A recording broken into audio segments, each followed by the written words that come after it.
Bienvenue à chacun, à chacune d'entre vous sur la chaîne La Sentinelle de Prière. Bienvenue dans cette nouvelle émission où ce matin nous allons célébrer et louer Dieu ensemble. Connaissez-vous ce chant qui dit « Que j'aime la famille de Dieu » ? J'aime ce chant parce qu'il me parle de l'unité du corps de Christ. Que j'aime la famille de Dieu, lorsqu'ils se rassemblent, ils ne sont plus qu'un. Ce qui nous unit, c'est Christ. Ce qui nous unit, c'est la vie que Jésus a donnée pour nous. Nous sommes peut-être éloignés les uns les autres, encore aujourd'hui, en distanciation physique, mais nous sommes unis de cœur, unis avec un même désir, celui de glorifier le Roi des Rois et celui de bénir le nom du Seigneur. Ce matin, nous allons avoir un temps de Sainte Seine et je vous invite à préparer un peu de pain, un peu de vin ou du jus de raisin et nous partagerons ensemble le repas du Seigneur. Je laisse toute la place à l'équipe de louanges qui va nous introduire dans ce temps et amener notre cœur dans ce moment d'adoration, ce moment d'intimité avec notre Seigneur. Que Dieu vous bénisse et bon temps de louange. Alléluia. Seigneur, nous voulons te dire merci, Seigneur, pour cette grâce, Seigneur, que tu nous donnes de pouvoir nous tenir ici présents, Seigneur, afin de te louer et t'adorer, Seigneur. Nous croyons que tu es celui, Seigneur, qui est seul digne de recevoir notre adoration, Seigneur. Et nous t'invitons, Seigneur, aujourd'hui à siéger au milieu de nous, Seigneur. Et merci, Seigneur, de nous donner toute capacité afin de te louer, Seigneur, avec honneur, Seigneur. Nous voulons te glorifier, Seigneur, et te dire merci encore ce matin. Amen. Amen. Jésus.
chemin au Père des miracles, tu tiens tes promesses, lumière dans les ténèbres. Mon Dieu, c'est ce que tu es. Tu ferais un chemin au Père des miracles, tu tiens tes promesses, lumière dans les ténèbres. Mon Dieu, c'est ce que tu es. Tu es là, présent parmi nous. Je t'adore, je t'adore. Tu es là, agissant parmi nous. Je t'adore, je t'adore. Tu es là, tu restaures le cœur brisé. Je t'adore, je t'adore. Tu es là, transformant nos vies. Je t'adore, je t'adore. Tu ferais un chemin au Père des miracles, tu tiens tes promesses, lumière dans les ténèbres. Mon Dieu, c'est ce que tu es. Tu ferais un chemin au Père des miracles, tu tiens tes promesses, lumière dans les ténèbres. Mon Dieu, c'est ce que tu es. Tu ferais un chemin au Père des miracles, tu tiens tes promesses, lumière dans les ténèbres. Mon Dieu, c'est ce que tu es. Tu es là, tu restaures le cœur brisé. Je t'adore, je t'adore. Tu es là, transformant nos vies. Je t'adore, je t'adore. Tu es là, présent parmi nous. Je t'adore, je t'adore. Tu es là, agissant parmi nous. Je t'adore, je t'adore.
grâce, Seigneur, te dire merci pour ces instants. Merci, Seigneur, pour ces instants que tu as mis à part pour toi, Seigneur, en particulier, Seigneur, en nous bénissant, en bénissant chacun d'entre nous. Seigneur, nous voulons te louer et te dire merci pour la parole qui va être annoncée. Merci pour le message, Seigneur, qui va être diffusé, Seigneur, de la bonne nouvelle. Nous voulons encore te louer, te rendre grâce, Seigneur, et te dire merci. Amen. Quel moment de profondeur dans la louange et dans l'adoration. Prenons maintenant, frères et sœurs, ces temps, ces moments, ces instants pour partager ensemble le repas du Seigneur. Pour cela, j'aimerais juste voir avec vous et vous rappeler ce que l'évangile de Luc nous dit, notamment lorsque Jésus est dans le jardin de Gethsémanée. À un moment particulier, Jésus va vivre dans ce jardin, puisqu'il va y avoir toute une pression sur sa vie, due au poids de notre péché. Il sait qu'il doit aller jusqu'à la mort de la croix. Et Jésus est là dans le jardin de Gethsémanée, priant son Père et lui demandant si c'est possible que cette coupe puisse s'éloigner de lui. Mais Jésus va dire toutefois, non pas ma volonté, mais ta volonté. Jésus ira jusqu'à la croix et là vivra des moments seul, puisqu'il a été séparé de toute sa nation qui ne voulait pas de lui. Ses disciples, pour certains, ont fui. Il est séparé de sa maman qui est non loin de lui, mais qui est en train de le voir mourir sur cette croix. Mais il est également séparé de son Père, puisque Jésus dira « Père, pourquoi m'as-tu abandonné ?»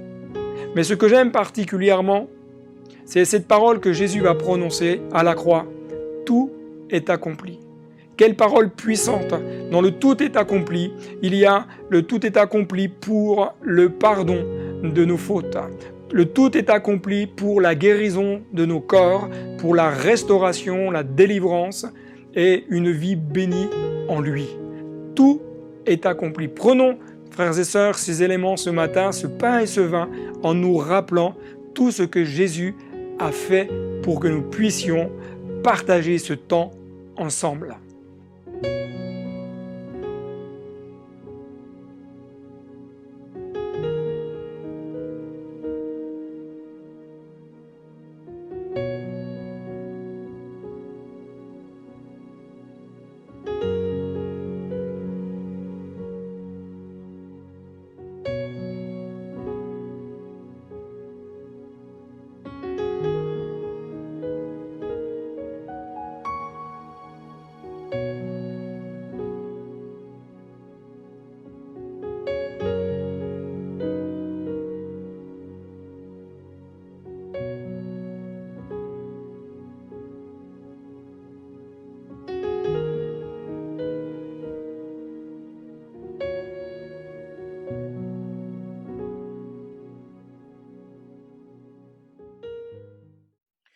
Voilà, bonjour et bienvenue encore en ce dimanche.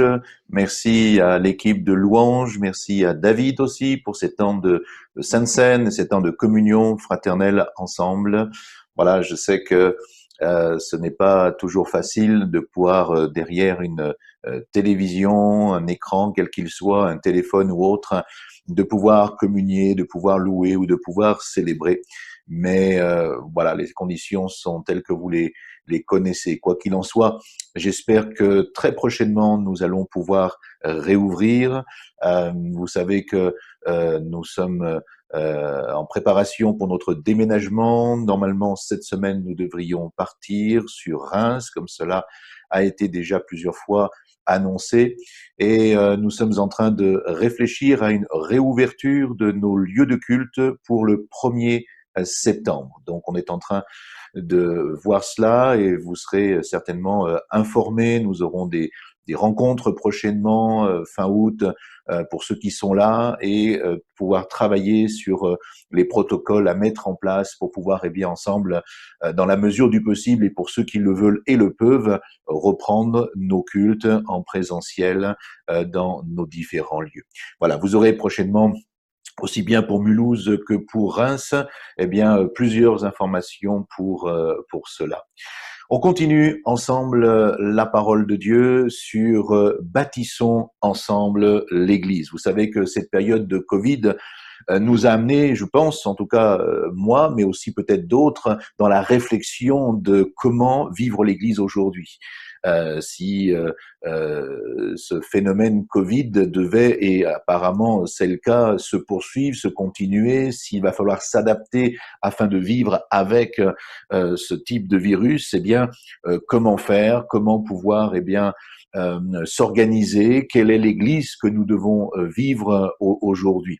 Alors bien sûr, il y a toutes sortes de thèmes et nous aurons l'occasion d'en reparler prochainement encore dans nos différentes assemblées dès la rentrée.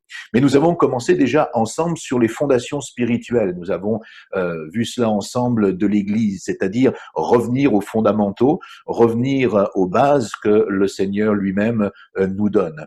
Et puis également la construction, comment construire, avec quel type de matériaux. Et nous avons vu il y a quelques dimanches de cela les différents matériaux avec leur parallèle spirituel que le Seigneur nous demande également d'utiliser. Et puis jusqu'à justement cette continuation, la Bible nous dit jusque dans la vie éternelle. Donc ça veut dire que le travail que nous faisons ne doit pas simplement être un travail ici-bas où finalement, eh bien, nous pouvons nous contenter de quelque chose que nous pourrions accomplir de manière humaine, mais la Bible met cet intérêt sur le fait que notre travail, notre application, eh bien, doit avoir une répercussion sur l'éternité.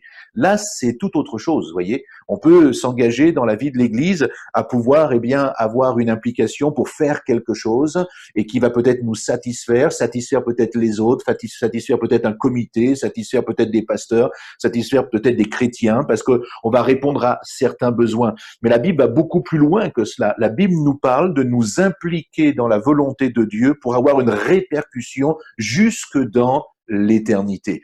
Et ça, c'est vraiment une autre mentalité, c'est une autre façon d'envisager l'Église et de travailler avec et pour l'Église, sous bien sûr l'égide de notre Seigneur Jésus-Christ et sous la volonté de Dieu et de tout ce qu'il a préparé pour nous. Alors je vous invite à aller un peu plus loin. Et peut-être que ce matin, j'aimerais développer avec vous un thème qu'on n'a peut-être pas souvent l'habitude de développer dans nos églises, parce que ce n'est pas forcément un thème populaire, ce n'est pas forcément ce qu'on a toujours envie d'entendre. En tout cas, sur les réseaux sociaux, c'est pas forcément ce genre de message, j'imagine, que nous allons entendre.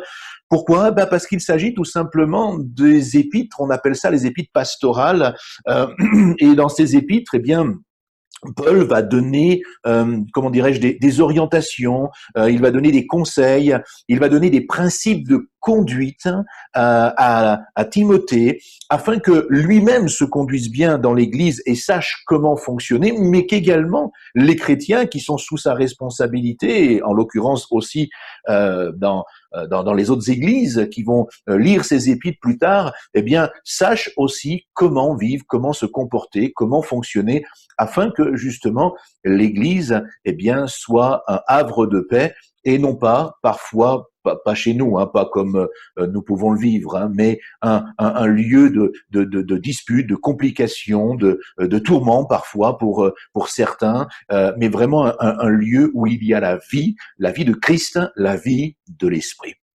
Alors justement, pour cela, j'aimerais introduire ce message avec ce que Paul va dire dans la première épître à Timothée au chapitre 3, où il va lui dire ceci.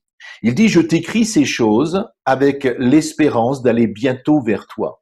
Mais si je tarde, voilà le conseil que Paul va donc lui donner, parce que j'avais l'impression qu'il avait vraiment envie de lui parler de vive voix et de l'exhorter, de l'enseigner individuellement, vous voyez. Mais il dit « Si jamais je tarde », alors là, il est en train de lui écrire.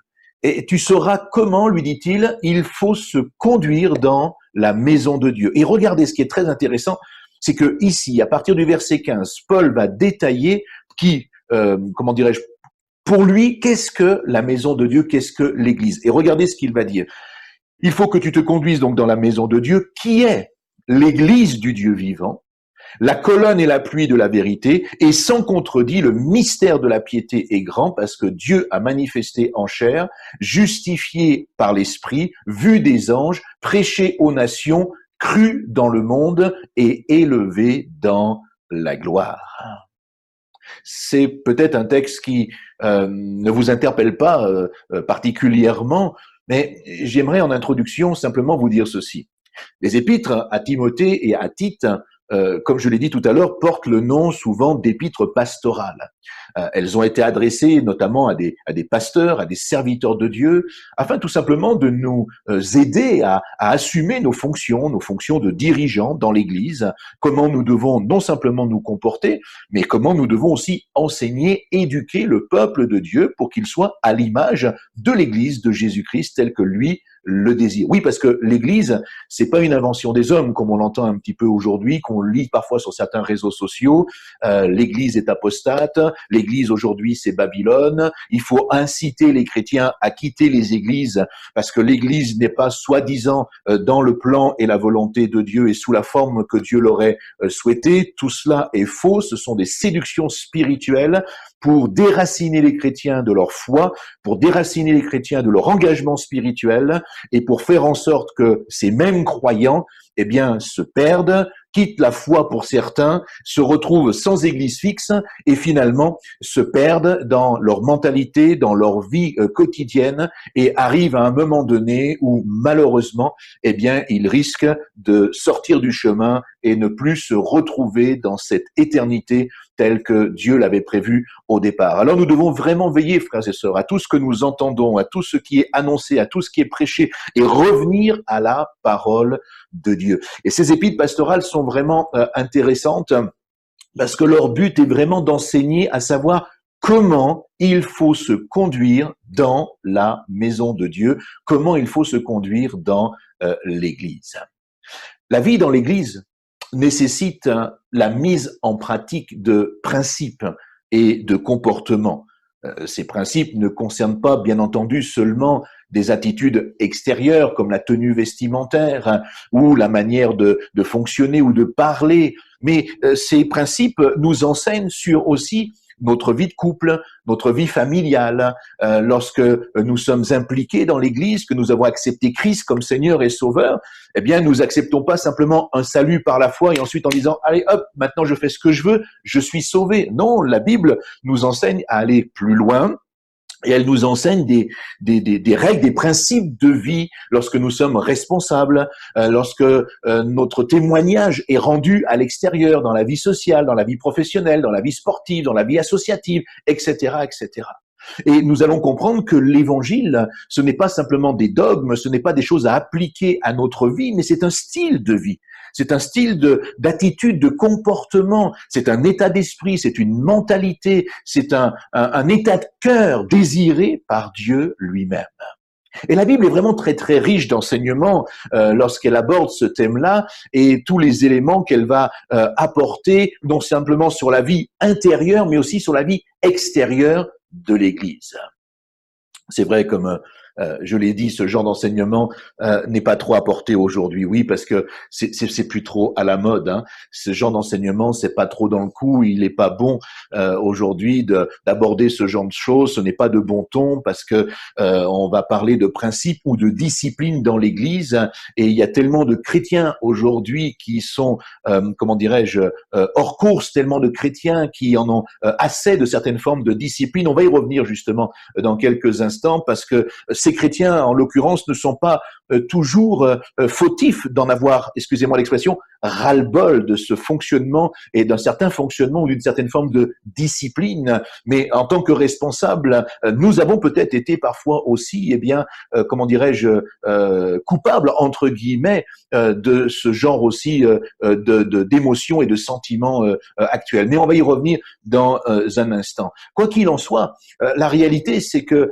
même si aujourd'hui ce message n'est pas populaire, qu'il n'est pas bon forcément de pouvoir apporter ce genre de choses, il y a quand même une mentalité qui est déjà installée et qui, c'est vrai, dans notre société, nous incite à tellement de restrictions, voyez. Et donc, il y a tellement de restrictions autour de nous que dans l'Église, on voudrait plus de restrictions. On voudrait plus de direction, on voudrait plus de commandement, on voudrait être tout simplement libre dans l'église locale de faire ce que nous avons envie de faire. Et beaucoup de chrétiens sont là-dedans aujourd'hui. Or, Ce n'est pas ce que la Bible nous enseigne, parce que l'Église, eh bien, c'est un autre modèle que le Seigneur lui-même nous donne, et j'aimerais que vous puissiez avec moi regarder quelques éléments. Le deuxième point que j'aimerais aborder maintenant, c'est justement ces principes de vie de l'Église. Nous devons comprendre que l'Église est par définition une société à part. C'est-à-dire qu'elle est une assemblée appelée hors du monde. Oui, parce que à cause de sa nature particulière, l'Église ne peut pas s'aligner sur les principes mondains, sur les principes de notre société aujourd'hui. Pourquoi? Tout simplement parce qu'elle perdrait son identité et sa nature. Si nous voulions résumer le fonctionnement de l'Église sans forcément développer pour l'instant tous ces aspects, nous pourrions dire que l'Église se base sur les éléments bibliques suivants que nous avons lus il y a un instant dans ces quelques versets d'introduction. Et je dirais ceci, il y a 5 points. L'Église, elle a une appartenance particulière, laquelle, au verset 15, il est écrit « Elle est l'Église du Dieu vivant ». Amen. Oui, vous pouvez dans le chat là mettre amen si vous le souhaitez, parce que je crois que ça c'est une réalité. Ça veut dire quoi? Ça veut dire que c'est pas ton église, c'est pas mon église. Personne est propriétaire de l'église. Elle est l'église du Dieu vivant. Oui, parfois nous voyons, oui, certains responsables, c'est leur église. Certains chrétiens, c'est notre église. Alors oui, il y a une appropriation mais on y reviendra sur la notion familiale, relationnelle, parce qu'on aime l'église, c'est notre église dans le sens, c'est notre famille, mais elle ne nous appartient pas. Vous savez, c'est comme parfois des attitudes dans des familles où vous avez certains parents, parfois même enfants, qui sont toxiques dans le sens de leur fonctionnement, c'est-à-dire que oui, c'est leur famille, mais en même temps, ils vont au-delà de leurs prérogatives, hein, et puis ils vont même avec des enfants qui ont 22, 25, 30 ans, 35 ans, eh bien les parents continuent à leur dire ce qu'il faut faire, à leur donner des ordres, à faire ceci ou à faire cela. C'est pas comme ça que ça fonctionne. Et ça, c'est une aberration, c'est une forme d'abus. Alors bien sûr, certains vont me dire oui, mais ils comprennent rien, ils savent pas quoi faire, etc. Mais ça fait partie de l'éducation. Il faut apprendre à nos enfants, il faut apprendre aux jeunes, eh bien, à appréhender la vie et à devenir autonomes. Mais leur vie leur appartient. Leur destinée leur appartient. Leur destinée n'est pas ma destinée. Ce qu'ils vont accomplir, ce qu'ils vont faire, ce n'est pas de ma responsabilité. Ils ont été éduqués pour devenir majeurs, matures, avec normalement tout ce que nous aurions dû leur donner pour qu'ils deviennent autonomes, comme nous avons peut-être pu aussi devenir autonomes à un moment donné dans notre vie, pour trouver un travail, pour nous marier, pour avoir des enfants, pour peut-être acheter une maison, un appartement, bâtir une entreprise, etc., etc.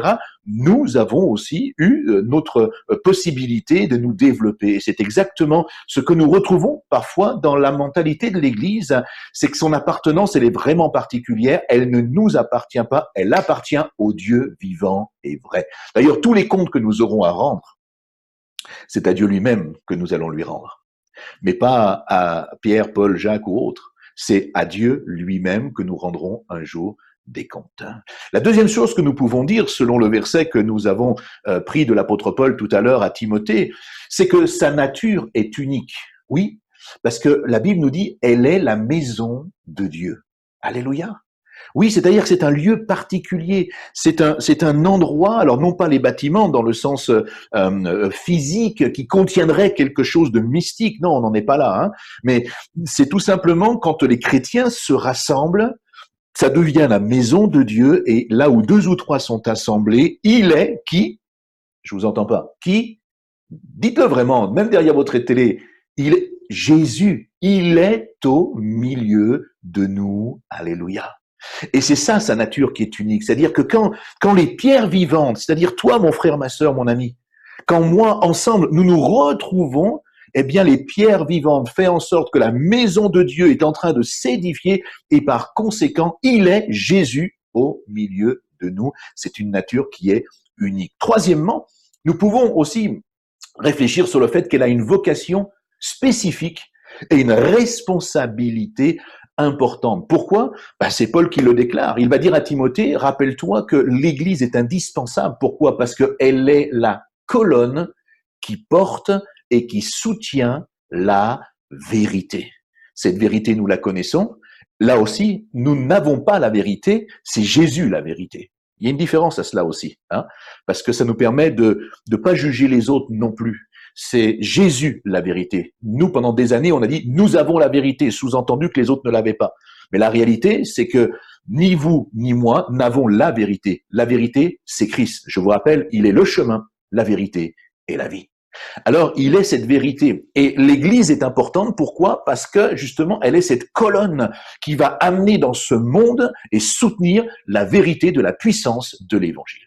Quatrièmement, elle doit tout, justement, à la révélation manifestée en Christ. Quand certains aujourd'hui dénigrent l'Église, quittent l'Église, quand ils la mettent de côté, eh bien la réalité c'est que il y a une aberration parce que c'est comme rejeter quelque part eh bien le sacrifice extraordinaire que Christ a accompli pour chacun d'entre nous. Parce que sans le sacrifice de Christ, il n'y aurait pas l'Église.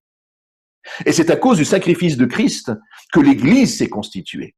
L'Église, c'est au verset 16, regardez ce que Paul dit, Dieu qui a été manifesté en chair. Nous connaissons cette histoire, n'est-ce pas? Et c'est pas une histoire, comment dirais-je, hypothétique. Nous savons que c'est une réalité.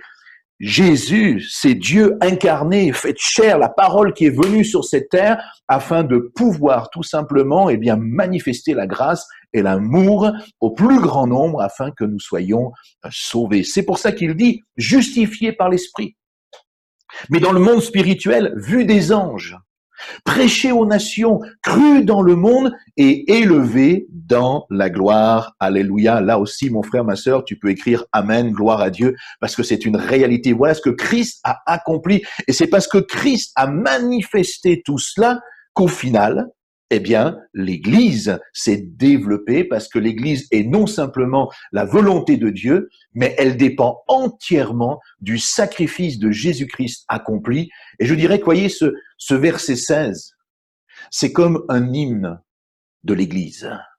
C'est comme un refrain, un chant que nous pourrions interpréter qui définit l'Église. Et puis, je termine juste dans ce petit exposé en vous disant que cinquièmement, eh bien, l'Église a un fonctionnement un peu particulier dans le sens où elle doit être régie par le principe de la piété. Et c'est quoi la piété? Parce que ce mot-là, beaucoup de chrétiens ne le comprennent pas. On aura l'occasion d'y revenir. Mais la piété, c'est-à-dire que, on pourrait dire que le principe, pour ceux qui sont membres aujourd'hui d'une église, pas simplement inscrits sur un registre, c'est pas de ça dont je parle. Quand on est membre d'une église, ça veut dire qu'on a accepté Jésus-Christ comme Seigneur et Sauveur et qu'on a accepté le corps de Christ dans lequel localement nous nous trouvons comme notre famille spirituelle. Et là, lorsque nous avons été impliqués dans cette famille spirituelle par le baptême d'eau, eh bien, nous nous sommes engagés, rappelez-vous mon frère, ma sœur, rappelez-vous, nous nous sommes engagés à avoir une vie de foi et une vie conforme à la volonté de Dieu. Rappelons-nous ceci, chaque frère, chaque sœur et moi-même, lorsque nous sommes engagés dans les eaux du baptême, lorsque nous sommes convertis, c'est-à-dire que nous avons donné notre vie à Christ, nous nous sommes engagés les uns et les autres à quoi? À suivre le Seigneur toute notre vie, jusqu'à ce qu'il revienne ou que la mort nous enlève. Nous nous sommes engagés à cela. Et c'est ça la piété.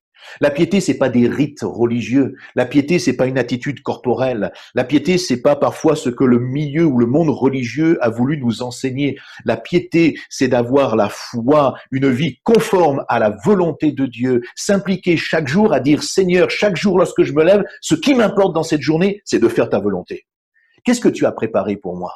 Ben, aujourd'hui, si je me déplace, si je vais au marché, si je vais dans un grand magasin faire mes courses, si je vais au travail, si je dois rencontrer des amis, si je dois aller prier avec quelqu'un, qu'est-ce que tu as prévu pour moi? Viens inspirer mon cœur. Qu'est-ce que je dois faire aujourd'hui? Oh Seigneur, l'église est fermée, donc je reste chez moi, je n'ai plus rien à faire. Non, au contraire, on n'a pas besoin d'un bâtiment pour vivre cette vie de piété, pour vivre la foi, pour vivre le témoignage, pour vivre la puissance de Dieu, pour vivre la guérison, pour vivre vivre la restauration, pour vivre des moments miraculeux que Dieu a prévus pour nous. On n'a pas besoin de bâtiments, même si bâtiments il y a, et Dieu soit béni pour les bâtiments, parce que ça nous donne un lieu merveilleux pour nous retrouver et un outil de travail pour gagner des âmes au salut. Mais la réalité, c'est que la vie de piété, ce n'est pas un bâtiment. La vie de piété, c'est toi et moi qui avons décidé de marcher par la foi et non par la vue, et de suivre, malgré les complexités et les difficultés, la volonté de Dieu pour chacun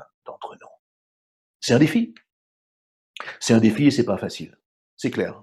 C'est clair que c'est pas simple, c'est clair que c'est pas facile. C'est clair que l'ennemi se lèvera contre nous quand il voit des cœurs vrais et sincères qui ont une seule volonté, un seul désir, c'est d'appliquer dans leur existence la volonté du Père au travers de la révélation de Christ. Eh bien, le diable ne nous laisse pas tranquilles, c'est une évidence. Et il y a toutes sortes de difficultés, d'oppositions, de complexités, de réflexions parfois qui sont trompeuses, oui, mensongères, qui viennent dans notre oreille, qui viennent dans notre esprit, pour essayer de nous détourner finalement de la vérité biblique.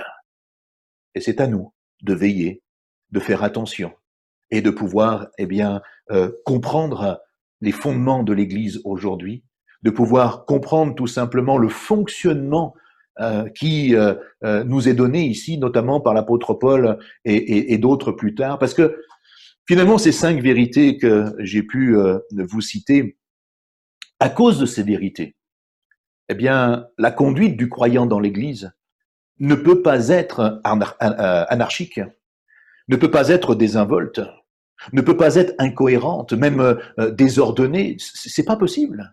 Quand on voit comment Dieu a construit les choses, il ne peut pas y avoir d'anarchie dans l'Église. L'Église ne peut pas être un endroit où chacun fonctionne en version, excusez-moi l'expression, électron libre. Comme malheureusement, on le voit de plus en plus souvent aujourd'hui dans nos églises. Et par crainte parfois de frustrer, de toucher à certaines susceptibilité, à certaines personnes qui seraient influentes sur d'autres, certains responsables d'église n'osent rien dire en laissant les choses se faire. Et le problème, comme je l'ai dit tout à l'heure, l'église devient tout simplement petit à petit un lieu où certains, hommes et femmes, viennent s'approprier ce lieu, ce fonctionnement, où chacun va pouvoir faire ce qu'il a envie de faire, mais malheureusement, en laissant les autres, pardon pour l'expression, sur le carreau, les mettant souvent de côté parce que c'est eux qui veulent la place. Il me semble que la Bible nous enseigne tout autre chose, et que ce n'est pas ça que l'Église doit nous amener à vivre. Alors, troisièmement, j'aimerais voir ceci. Réfléchissons que l'Église est aussi un principe spirituel autour duquel les autres, nos frères et sœurs, notre famille, etc., fonctionnent et sont là. L'Église, ce n'est pas nous. L'Église, c'est l'ensemble des croyants, des chrétiens. D'ailleurs, quand je parle de l'Église, je ne parle pas de l'Église où le Seigneur m'a demandé d'être pasteur ou responsable. Je parle souvent de l'Église avec un grand E, l'Église universelle, l'Église dans notre pays, l'Église de Christ dans notre société, dans notre monde aujourd'hui. Quelle est la réalité de cette Église et la place de cette Église aujourd'hui? Alors, il nous faut comprendre que l'ordre de Dieu est l'expression de ce qu'il commande. Oui, parce que la Bible nous dit qu'il ordonne, mais cette notion va bien plus loin, n'est-ce pas? Par exemple, si on reste dans ces épîtres de Timothée ou de Tite, elles sont très intéressantes. Par exemple, le premier verset, vous le connaissez, Paul se présente et il dit quoi? Il dit « Paul, apôtre de Jésus-Christ, par ordre de Dieu ». Ça vous semble peut-être tellement simpliste comme verset, mais c'est intéressant de s'arrêter là sur la construction de cette pensée, de cette parole qui est là. Parce que le dictionnaire nous dit que l'ordre est, d'une manière générale, la qualité qui consiste à faire les choses selon un plan qui est établi intelligemment et qui comporte un numéro 1, un numéro 2, un numéro 3, etc., etc. C'est l'ordre.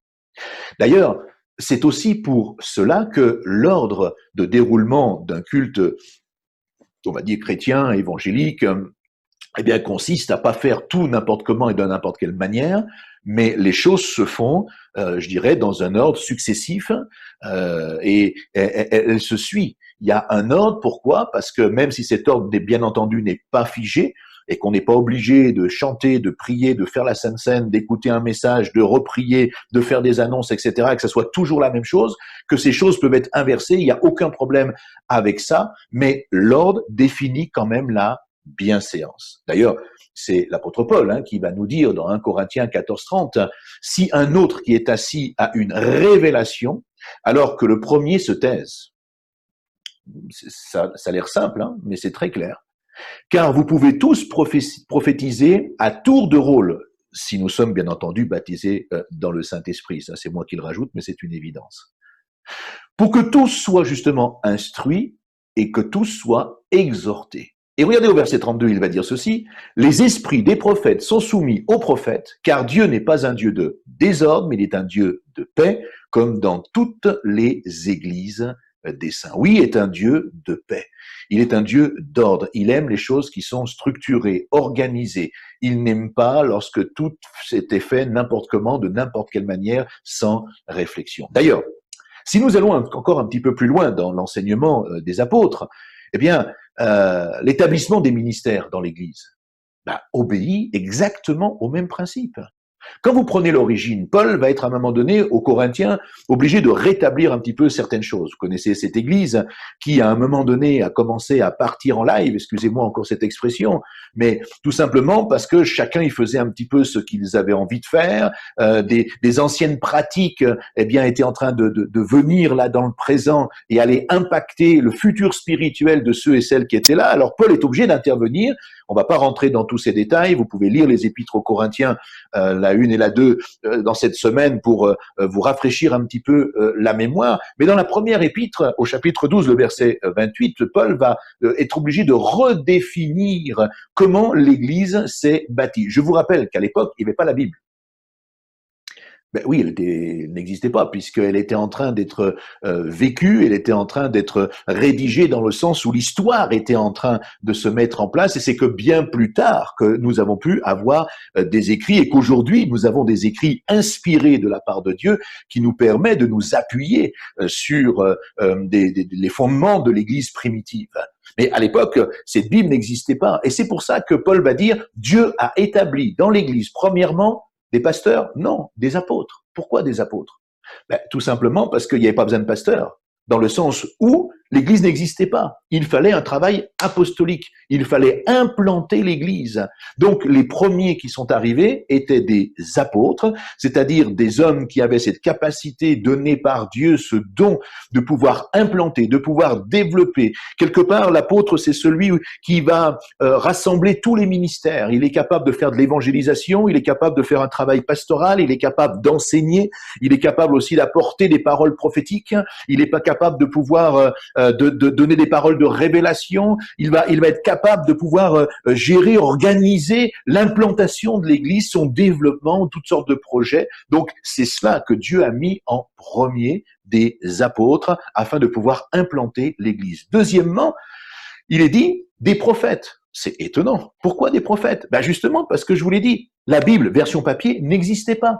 Donc, il y avait cette nécessité à l'époque d'avoir des hommes et des femmes qui puissent s'appuyer sur quoi? Une révélation humaine? Non, pas du tout.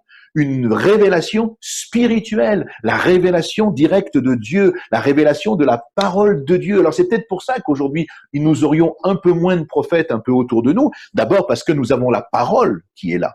Et donc, c'est une parole écrite aujourd'hui qui est figée et qui en même temps est vivante.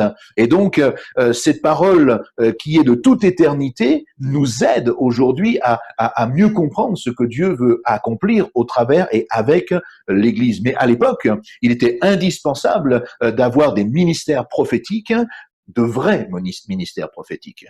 Oui, je dis de vrai, malheureusement, parce qu'aujourd'hui, on entend vraiment de tout et n'importe quoi. Je ne vais pas rentrer dans les détails. C'est tellement fatigant parfois d'entendre certains qui se passent ou qui se prennent pour des prophètes.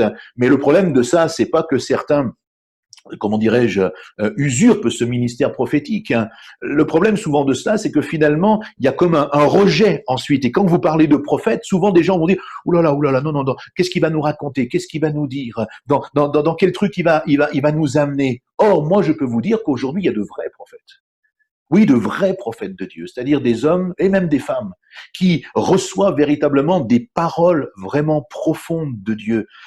C'est pas des dons spirituels. Faisez bien la différence entre les dons spirituels et le ministère prophétique. C'est deux choses complètement différentes, mais on aura le temps d'étudier cela une autre fois. Mais je peux vous assurer, il y en a pas beaucoup. En tout cas, moi, j'en connais pas beaucoup, mais j'en connais quelques-uns qui sont vraiment de vrais prophètes de Dieu, des hommes qui ont reçu et qui reçoivent régulièrement des paroles qui viennent vraiment du cœur du Seigneur. Pas pour notre brisement, pas pour leur intérêt personnel, pas pour des projets financiers, mais tout simplement pour la construction du corps de Christ, l'Église, pour que l'Église soit bâtie sur des principes et des valeurs qui soient celles du Dieu vivant. Et ça existe encore aujourd'hui, mais c'est à nous d'aller les trouver et à nous d'aller les chercher et de laisser l'émanation de la vie et des ministères dont dans l'Église de Jésus-Christ. Regardez ce qu'il est dit. Premièrement, des apôtres. Deuxièmement, des prophètes. Troisièmement, des docteurs. Ah, là on a besoin de quoi? Ben oui, les apôtres ont contribué au bâtisse, à bâtir l'Église, à la construire, à commencer à la développer. Mais les gens en sont très souvent au lait spirituel. Alors ils se sont appuyés sur des prophètes qui ont donné des paroles d'encouragement, des paroles de connaissance, qui ont donné des révélations qui correspondent avec la parole de Dieu, à la croissance justement et à la maturité de l'Église. Mais maintenant, cette Église, il faut qu'elle quitte le lait spirituel de l'enseignement et qu'elle entre dans une nourriture solide, qu'elle devienne des hommes et des femmes établis, fortes dans justement non simplement la révélation, mais les principes même de la doctrine, afin de ne pas se laisser embarquer par toutes sortes d'idéologies qu'on entend, que l'on voit aujourd'hui. On a besoin que nos pieds soient enracinés dans cette parole. Et c'est pour ça qu'il va donner des docteurs, des enseignants, parce qu'il était nécessaire de grandir. Et mon frère, ma sœur, il est nécessaire que tu grandisses aujourd'hui dans la connaissance de Christ, dans la connaissance de la parole, que les révélations que tu reçois soient vraiment en adéquation avec la parole de Dieu. Oui, parce que c'est ça le problème aussi. C'est qu'aujourd'hui, vous avez des gens qui, soi-disant, reçoivent des paroles de révélation, mais elles sont complètement en opposition avec ce que la Bible déclare. Non, moi je crois que Dieu ne se contredit jamais.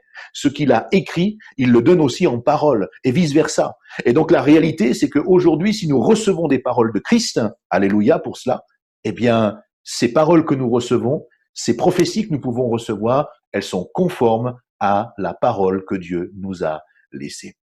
Et vous remarquerez que dans ce texte, au final, eh bien, ensuite, qu'est-ce qui vient? Eh bien, c'est simplement là qu'arrivent les dons des miracles, puis ceux qui ont le don de guérir, de secourir, de gouverner, de parler diverses langues, etc., etc. Et l'apôtre Paul, de manière extraordinaire, va replacer encore les choses pour que justement chacun comprenne qu'il doit être à sa place et pas à la place d'un autre. Il va dire, tous sont-ils apôtres? Tous sont-ils prophètes? Tous sont-ils docteurs? Tous sont-ils un don des miracles? Tous sont-ils le don des guérisons? Tous parlent-ils en langue? Tous vont-ils interpréter? Il termine en disant, non, aspirez aux dons les meilleurs. Et moi, je rajouterais juste, non pas un verset supplémentaire, hein, mais une pensée. Quand Paul, ici, nous dit aspirer aux dons les meilleurs, on le verra tout à l'heure dans le contexte que nous sommes en train d'étudier, et ça rejoint un petit peu ce premier verset que nous avons trouvé dans l'ordre que Dieu donne quand il dit « Paul, apôtre de Jésus-Christ par ordre de Dieu », eh bien moi je vous rajouterai ici tout simplement « Ne cherchez pas des dons ». Quand il est dit « aspirer aux dons les meilleurs », dans son essence même, ça veut dire quoi? Ça veut dire « ne cherchez pas des dons ». Cherchez le donateur. Cherchez le donateur. Cherchez celui qui donne tout ce dont nous avons besoin. Quand j'étais jeune converti, je me souviens, je lisais la parole de Dieu, j'étais en train d'étudier les épîtres aux Corinthiens, je voyais là les 9 dons spirituels, j'ai dit, Seigneur, j'aimerais ce don-là. Et puis celui-ci, bon, celui-là, je le comprends pas trop, il m'intéresse pas trop, mais par contre, celui-ci, je l'aimerais bien, etc. Et je faisais comme un tri en disant, voilà, c'est ça, et je pense qu'on a peut-être tous fait ça un jour. Qui n'a pas demandé un jour le don des miracles, hein, le don de guérison? Ah, s'il y en avait ce don de guérison, si. Et un jour, j'ai compris cela. parce que c'était pour moi comme une révélation. C'est comme si le Seigneur me dit, mais arrête de chercher un don que toi, tu apprécies, que tu voudrais avoir, parce que tu aurais le désir, envie de faire des choses avec. Il m'a dit, cherche-moi. Cherche le donateur. Cherche celui qui donne. Et tu verras que quand tu as trouvé celui qui donne, alors tu ne réfléchis plus à vivre par la foi tous les dons, mais ou quelques dons particuliers, mais en te laissant diriger, conduire par le donateur, alors tu entres dans une panel de vie spirituelle et de vie de l'esprit qui est extraordinaire parce que là, eh bien, tout s'ouvre à ta disposition. En tant que croyant, tu commences à vivre pleinement cette foi en Jésus-Christ et tu ne t'arrêtes pas sur le fait de savoir si tu veux un don de guérison, un don de miracle, etc. Non, parce que chaque matin quand tu te lèves, tu dis « Seigneur, fais avec moi ce que tu veux faire ». Et si aujourd'hui tu veux me conduire à prier pour quelqu'un pour que cette personne guérisse, gloire à Dieu. Si aujourd'hui tu me conduis pour que je parle avec quelqu'un et que cette personne reçoive une parole de connaissance, une parole prophétique ou autre, gloire à Dieu. Et si simplement, eh bien, aujourd'hui, c'est le don de foi que tu vas me demander, ou si simplement tu vas m'amener dans un autre don spirituel pour accomplir quelque chose selon ta volonté, peu importe si je le désire ou pas, j'ai envie de faire ta volonté. Pourquoi tout cela? Parce que Dieu est un Dieu ordonné. Il est un Dieu sage et il sait exactement comment nous devons vivre et faire les choses. Frères et sœurs, s'il y a un ordre divin, il y a obligatoirement une organisation divine, tout simplement pour un bon fonctionnement. Oui, nous savons que notre chair ressent souvent une certaine forme de répugnance à l'égard de ces vérités et très souvent on va contester justement l'ordre. D'une manière très souvent même systématique. Regardez notre société aujourd'hui, toutes ces polémiques qu'il y a autour ne serait-ce que le masque.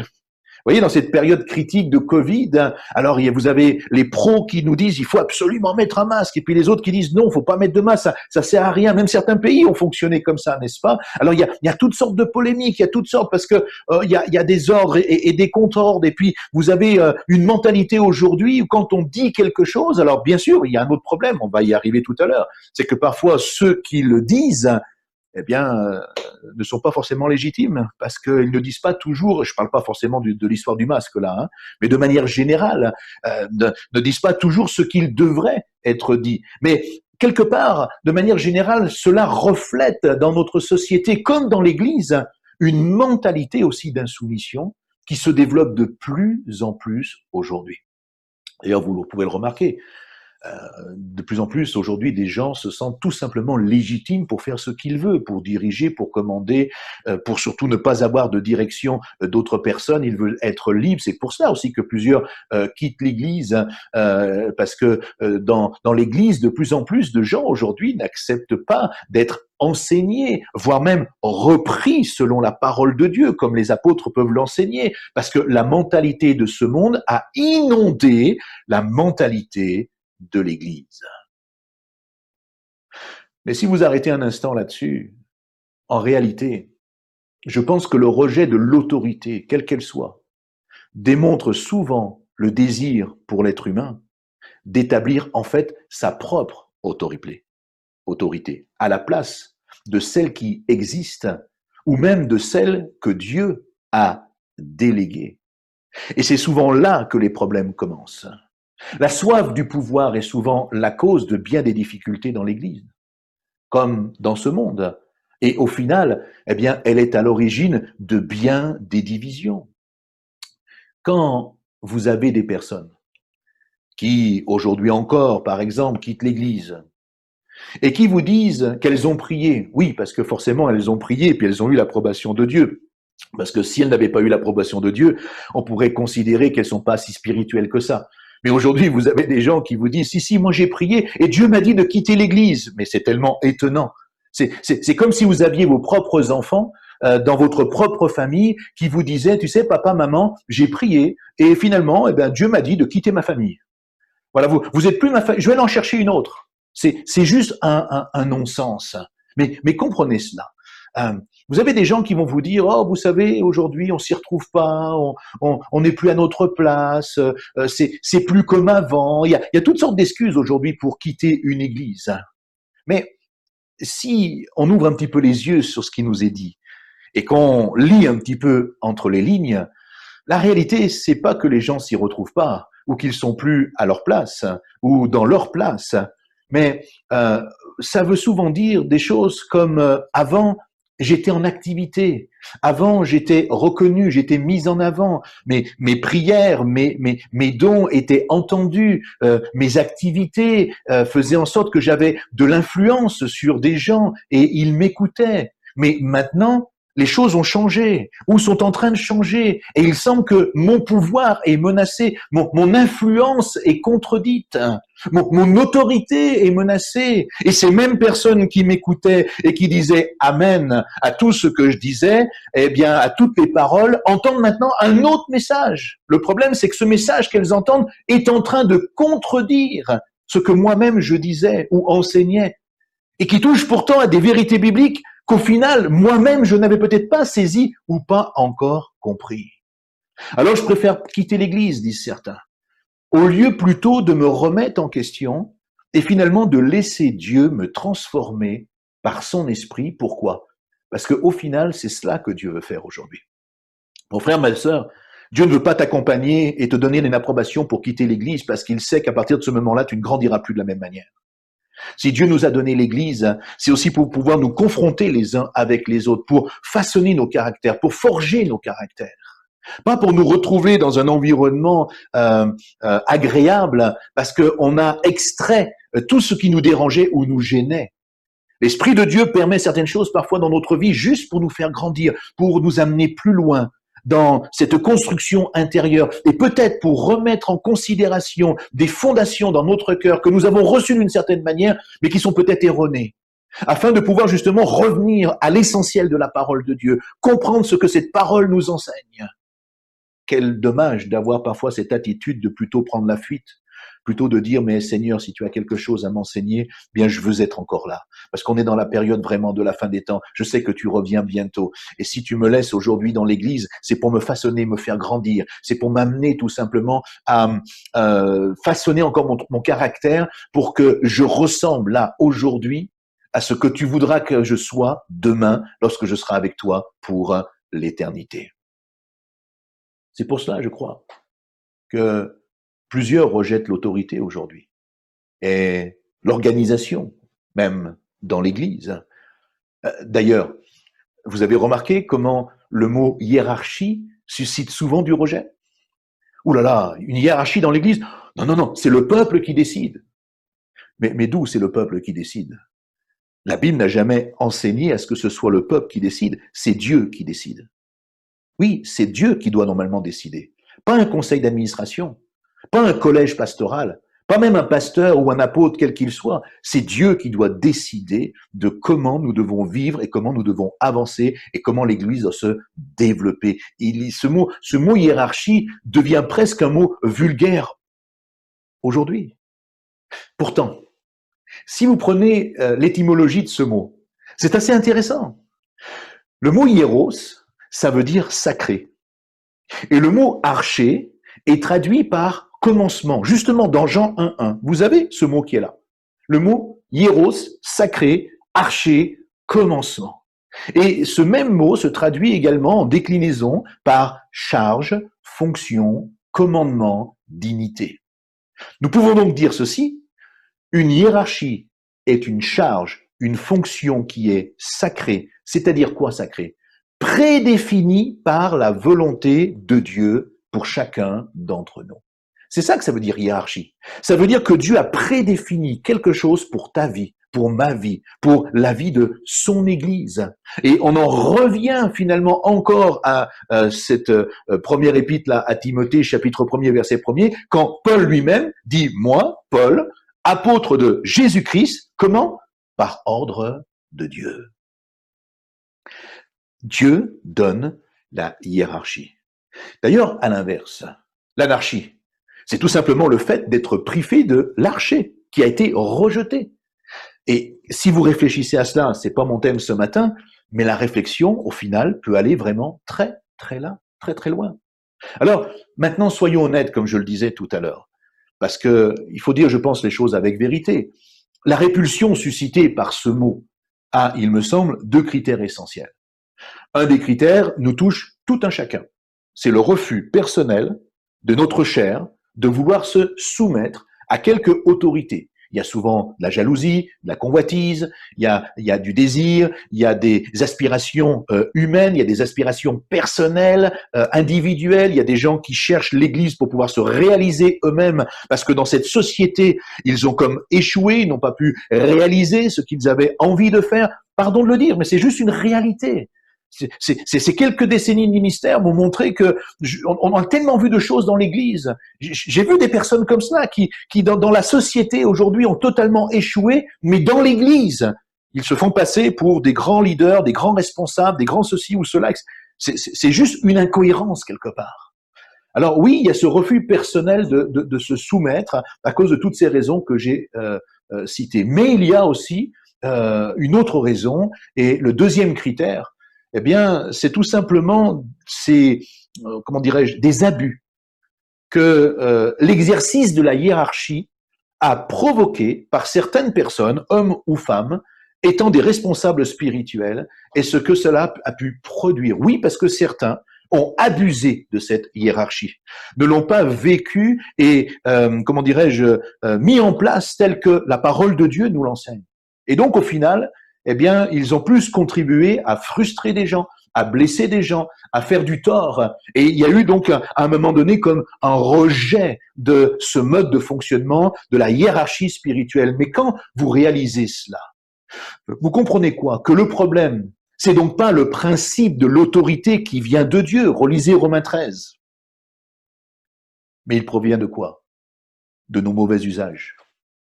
Le fait que parfois, en tant que responsable, je ne parle pas que des pasteurs, parfois ça peut être des anciens dans l'Église, ça peut être des leaders spirituels qui ont un mauvais comportement, qui ont mal compris l'autorité spirituelle et la hiérarchie spirituelle et qui en abusent.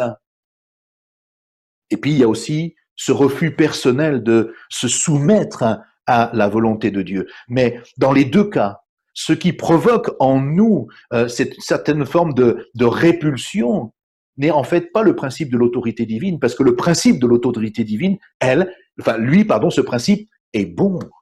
Mais c'est la manière dont on l'a utilisé qui parfois est mauvais.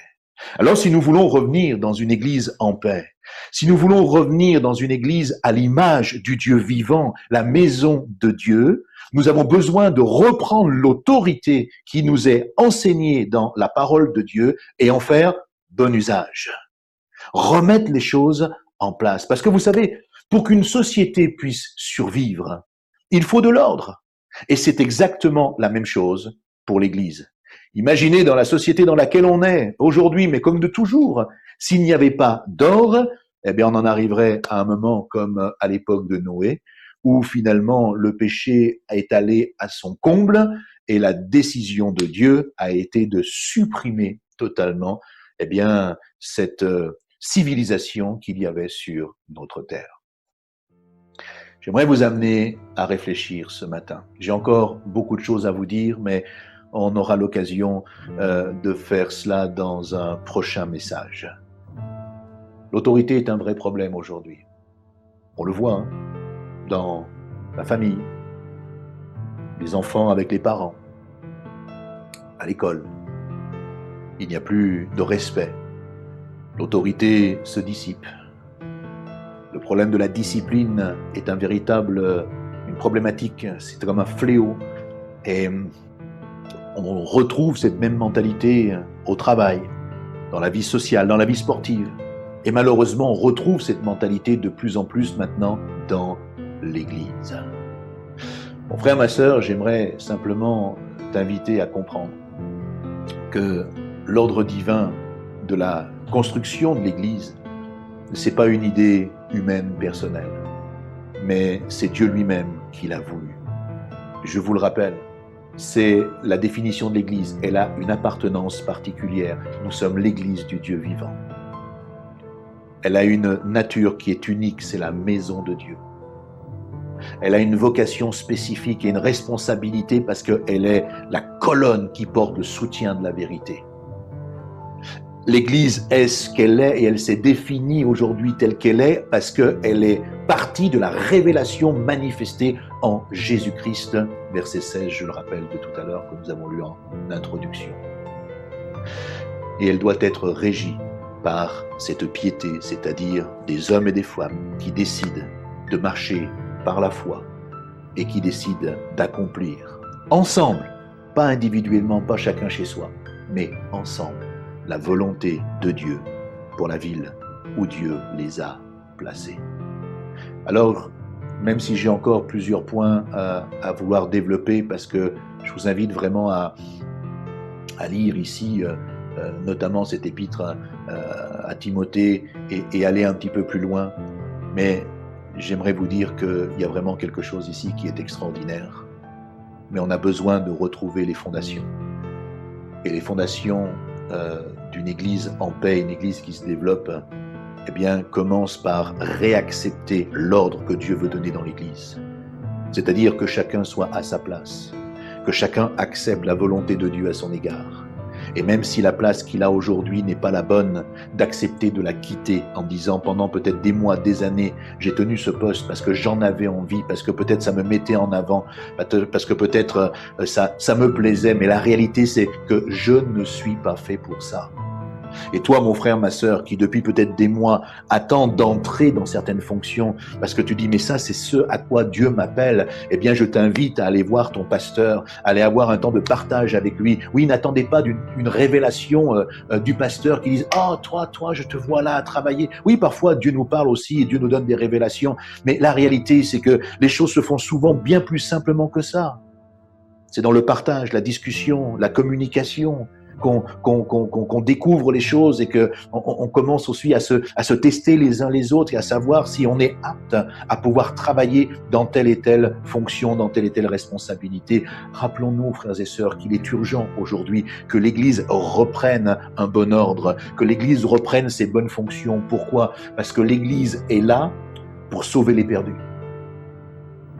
Donc nous devons aujourd'hui, coûte que coûte, fournir tous nos efforts pour sauver encore le plus d'hommes et de femmes qui ne connaissent pas l'Évangile, qui n'ont pas fait la paix avec Christ. Et c'est pour ça que Dieu a donné l'Église, afin que notre style de vie témoigne au monde entier comment nous nous comportons, parce que nous sommes des croyants en Jésus-Christ. Parfois, nous avons montré tout l'inverse. Et les gens nous ont quittés parce que ils ont vu que finalement, dans l'Église, c'était pire que dans le monde. Quel mauvais témoignage. Aujourd'hui, nous allons reprendre l'Église. Je vous le dis tel que je le pense. L'Église ne va pas recommencer comme il y a 1 an de cela. L'Église ne va pas recommencer comme il y a 6 mois de cela. Je pense qu'aujourd'hui, Dieu veut nous amener dans quelque chose de nouveau. À nous d'y réfléchir. À nous de nous laisser imprégner par la pensée de Dieu et de laisser le Seigneur toucher vraiment notre cœur, pour que nous comprenions quel est le rôle que nous avons à jouer aujourd'hui, par la foi, selon la volonté du Père. Si c'est pour toi l'occasion aujourd'hui, mon frère, ma sœur, pardon de te tutoyer, mais je crois que c'est pas mon habitude de tutoyer dans des messages, mais là, il me semble que le message s'adresse vraiment à toi en particulier. Toi qui m'écoutes, qui me vois là aujourd'hui, ce message s'adresse vraiment à toi. Et j'aimerais t'inviter à prier maintenant avec moi, parce que si c'est une remise en question que Dieu veut, ne fais pas le choix de dire « Oh ben moi, je préfère me retirer, je préfère quitter l'église, je préfère ceci, faire cela, je vais me rejoindre à un autre petit groupe. » ou non, si Dieu t'a placé là, c'est qu'il a une raison. Il veut faire quelque chose avec toi. Prends Dieu en considération. Ne gaspille pas ce que Dieu est en train de vouloir faire par son esprit pour transformer ta vie, ton cœur, ta mentalité. Laisse-toi cette semaine, les jours qui suivent, les mois qui viennent, laisse-toi être transformé par la puissance du Saint-Esprit. Je crois que ce message est prophétique, je crois que ce message est d'inspiration divine. Oh, je ne me place pas au-dessus de vous en vous disant ça, mais je crois vraiment que Dieu a des choses à révéler aujourd'hui. Il a des choses à enseigner, même si elles nous dérangent, même si elles nous gênent, Nous devons comprendre ce que Dieu veut faire et de quelle manière il veut le faire. Alors permettez au Saint-Esprit de vous amener plus loin maintenant. J'aimerais prier avec vous et avoir un temps de recueillement. Je vous invite, là où vous êtes, devant votre télévision, devant votre smartphone, votre tablette, si vous êtes à la maison, si vous êtes en voiture, si vous êtes je ne sais où, je vous invite malgré tout à vous recueillir et à prendre un moment de prière avec moi. Seigneur, ta parole est parfois comme un marteau qui vient briser le roc. Et parfois nos cœurs sont comme ce roc. Et nous avons besoin d'être parfois brisés dans notre entendement, dans notre considération, dans notre compréhension des choses, peut-être même dans notre histoire, parce que nous avons vécu les choses d'une certaine manière, pensant qu'elles étaient réelles, vraies. Peut-être elles étaient vraies pour un temps, mais à un moment donné, parfois les choses changent. Et nous devons juste comprendre que toi, ton seul désir, c'est de nous faire évoluer, de nous faire grandir, de nous établir dans cette maturité spirituelle. Seigneur, merci pour ta parole, parce qu'elle a cette faculté vivante de nous remettre en question, parce qu'elle nous amène et elle nous touche au plus profond de nous-mêmes. Et personnellement, je suis remis en question par ta parole. Je la vis profondément et je sais que tu m'interpelles aussi comme tu interpelles mes amis et mes frères et sœurs qui nous regardent aujourd'hui. Alors Seigneur, mon seul désir, c'est de te dire, poursuis ton œuvre dans les cœurs et les vies. Poursuis ton œuvre dans la vie des frères et des sœurs dans l'Église.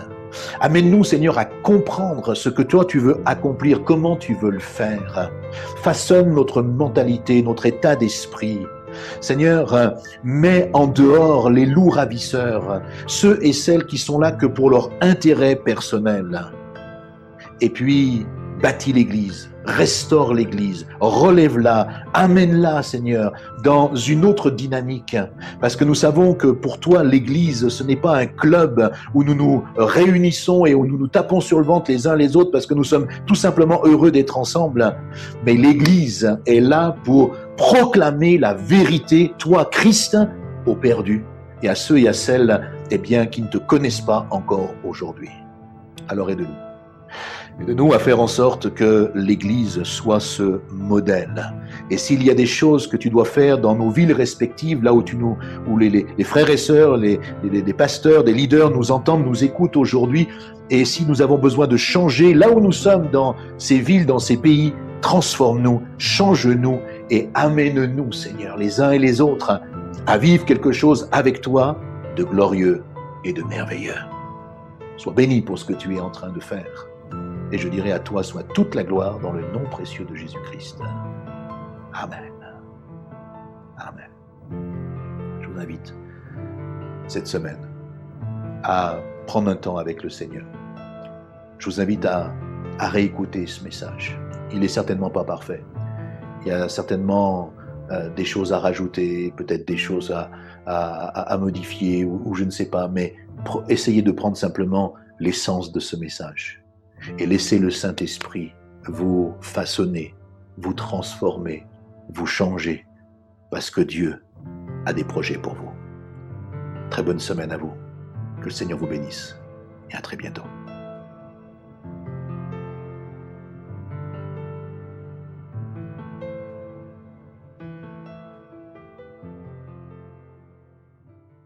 Merci au pasteur Emmanuel du Vieux-Art pour ce message d'encouragement, ce message qui nous amène toujours à aller plus loin, en profondeur dans les voies du Seigneur.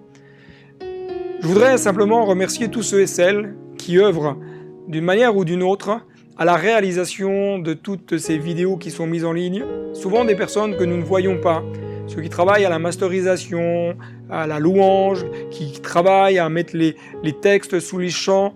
Vraiment, soyez bénis, soyez renouvelés et encouragés. J'aimerais remercier aussi tous ceux et celles qui soutiennent l'Église par différents moyens. Merci pour tout ce que vous faites. Que Dieu vous enrichisse et vous bénisse abondamment. Vous pouvez continuer de soutenir votre Église locale selon les modalités que votre pasteur vous a communiquées. J'aimerais simplement vous encourager à nouveau à vous abonner peut-être à cette chaîne si vous ne l'êtes pas, à à cliquer sur la clochette pour être alerté des prochaines vidéos qui seront mises en ligne, ou tout simplement de communiquer cette vidéo autour de vous sur les différents réseaux sociaux, non pas pour que nous puissions avoir un nombre de vues intéressant, mais pour que le message de l'Évangile soit répandu autour de nous. Merci à vous, bonne semaine à vous. Je vous donne rendez-vous mardi soir dès 19h15 sur le chat pour un temps de salutation fraternelle où nous pourrons échanger les uns et les autres, peut-être même partager des sujets de prière. Que Dieu vous bénisse, vous renouvelle et vous encourage. À très bientôt. Un petit message à tous les frères et sœurs et nos amis de Mulhouse. Muriel, mon épouse, et moi-même, ensemble, nous voulons simplement vous dire merci. Merci pour ces 4 années passées ensemble. Merci pour ces temps conviviaux que nous avons pu passer. Merci de nous avoir permis de découvrir l'Alsace et en particulier les Alsaciens, mais pas seulement, également vous tous, frères et sœurs, de cette ville très cosmopolite qui finalement est rassemblée dans cette église.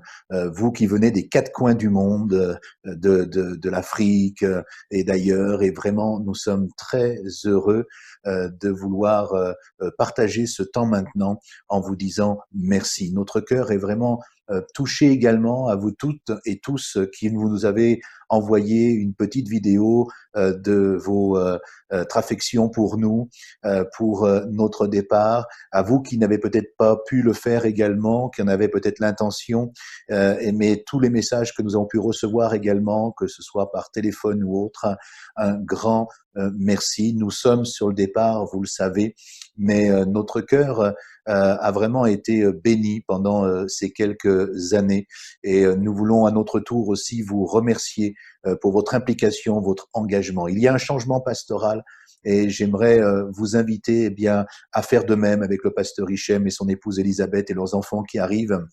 Restez ce que vous êtes, continuez impliqués comme vous l'êtes, remplis d'amour, de fraternité, de communion. Continuez ce travail, continuez à développer l'Église. Elle est partie de loin, mais aujourd'hui, Dieu en a fait vraiment quelque chose d'extraordinaire. Alors, continuez à avancer, continuez à laisser venir la bénédiction de Dieu sur votre vie. En tout cas, sachez que vous êtes toujours dans notre cœur. Vous êtes là au plus profond de nous-mêmes, des hommes et des femmes que nous avons appréciés, que nous avons aimés, avec qui nous avons travaillé, nous avons lutté, nous avons parfois passé des moments difficiles, compliqués, mais Dieu nous a fait grâce et nous avons vu sa main se manifester, sa puissance aussi se dérouler. Alors avec Muriel, nous voulons vraiment vous dire que la grâce de Dieu et la bénédiction de Dieu soient encore sur votre vie. Merci encore pour tous ces témoignages d'affection, pour vos prières qui nous accompagnent. Et écoutez, sincèrement, retenez une chose, nous vous aimons. On espère vous revoir bientôt.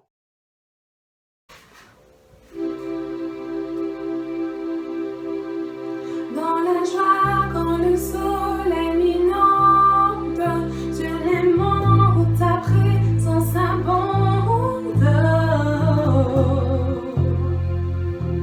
Jésus, je te suivrai. Dans la peine, quand mon âme sombre, dans la vallée du deuil et de l'ombre.